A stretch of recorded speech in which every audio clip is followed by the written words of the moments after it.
favorite retailers. Everybody knows somebody who has had credit card fraud. So this is a good thing. It's been in Europe for years, and it's been in Canada. So come on board, America. Gina Mangold is the president of Holiday Market in Royal Oak, and she welcomes the switch to chip cards, but knows it's a big change. I got to get new cables. I got to get new servers. Mangold is working to get chip readers in her store as soon as possible, but it won't happen by October the 1st.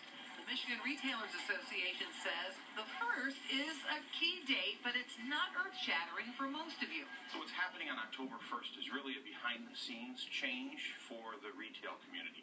Right now, financial institutions pick up the cost of bogus transactions.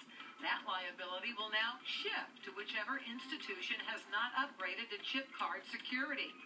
Chips are harder for thieves to copy than the magnetic strips that you're used to. They can't create a counterfeit card, which is 2/3 of the fraud we see in the system.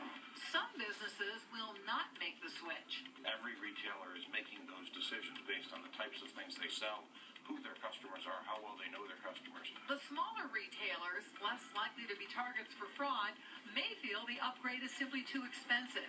Or companies needing to make speedy transactions don't want to go slower.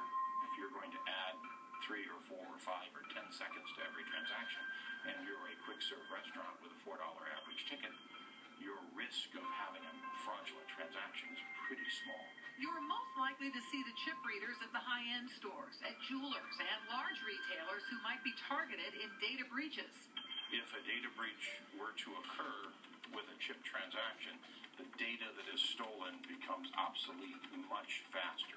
The most visible change you'll see is at the checkout counter. Instead of a quick swipe, you insert your card into the reader, you leave it for a few seconds, and when it pops out, you're done. All cards still have magnetic stripes, so you will be able to use any card at any store, and the switch to the chip will take a while. You know, back in the 80s, to go from no magstripe to magstripe was a 5-year process. And while the retailers scramble now to update their technology, banks and other financial institutions are sending you new cards in the mail with chips. Industry experts estimate actually that 63% of credit and debit cards will be chip-enabled by the end of this year, so it's coming right up. They'll send you back a